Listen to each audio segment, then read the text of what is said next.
Hey, good morning. It's Scott. Hopefully you're well. Sorry if the sound was a little off. I noticed it was a little quiet yesterday, so I'm going to try to be a little closer to the microphone, and we're going to jump in. It's funny how when you think you get bogged down, how God starts to reveal some things. So we're just going to keep on keeping on as is. I noticed one person viewed the video yesterday, and it was probably me and Janelle last night. So waiting to hear from you from walk number 11. Once you listen to walk number 11, you'll understand why. Jesus teaches about divorce. You've heard the law that says a man can divorce his wife by merely giving her a written notice of divorce. But I say that a man who divorces his wife, unless she had been unfaithful, causes her to commit adultery.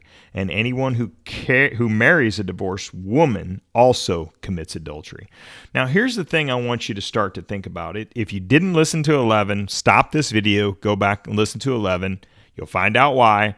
And then now listen to video walk number 12. This is Matthew 5:31 through 32. And I believe we're going to do the next part as well. So go back and listen to 11. This is another sex talk. This is another PG-13 video.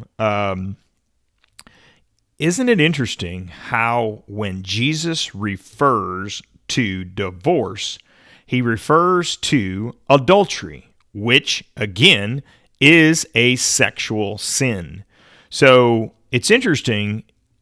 Jesus pointed out the most important things. We're going to see some minuscule things, I'm sure, along the way, but he really hit the topics of discussion, the hot topics. And I love what my friend Jamie says about sex and how it's so important to the man. And she knows that it's important to the man. So my guess is that if she knows that it's important, my wife knows that it's important, and most women should know that it's important, how important it is to a man. That contact, that fulfilling of their needs. And here he is. Jesus is pointing it out. He's saying, look, if you are going to sleep with a married woman that has not committed adultery, or you're going to marry a woman that has not committed adultery, you're causing her to commit adultery. And so he's pointing out that the sexual sin is the most important part. Now, can you cheat on your husband and then your wife by having a conversation? Absolutely. And are you already sleeping with them by having conversations? That's the key, right? Are you already having sex with them? Is that the plan? Is that the back plan? Is that the backstory? And let's reverse this and say, when you stop sleeping with your husband, are you causing him to stumble? Are you causing him? What are you manipulating? Why are you trying to manipulate your husband or your wife? Why are you trying to manipulate them into what you want them to accomplish or to do for you?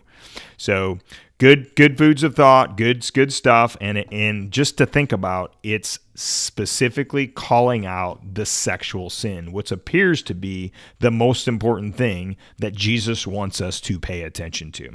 Let's move on. Jesus teaches us about vows, and we'll wrap up with this. You have also heard that our ancestors were told that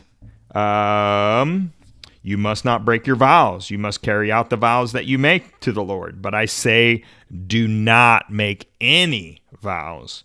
Do not say by heaven, because heaven is God's throne, and do not say by the earth, because the earth is his footstool. And do not say by Jerusalem, for Jerusalem is the city of the great king. Do not even say by my head, for you can't turn one hair white or black. Just say a simple yes, I will, or no, I won't. Anything beyond this is from the evil one.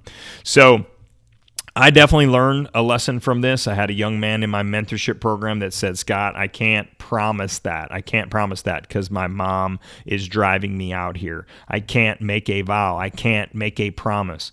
Well, I think there's a little delusion in that. There's a little diluting in that. Is what I wanted him to see is that he could say yes or he could say no. And I was asking him specifically to name his time that he could be here.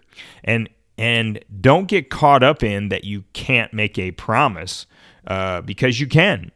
by being a yes or by being a no. And you can live up to your yeses or your nos. This is where I come into, also, I break this one down into doing favors. Hey, can you do me a favor? No. It's either yes or no. Ask me to do something, and it's either a yes or a no when it's time for me to do it. It's not a maybe. It's well, it could be a maybe, but it's a yes or a no. It's not a favor because you don't owe me something back, and that is part of a future teaching on collecting debts and things like that. So I don't like to have outstanding debts to a friend. I'd like to have a yes or a no. I will do it or I won't do it. And I think that's what Jesus here is teaching us today. Let your yes be a yes and your no be a no.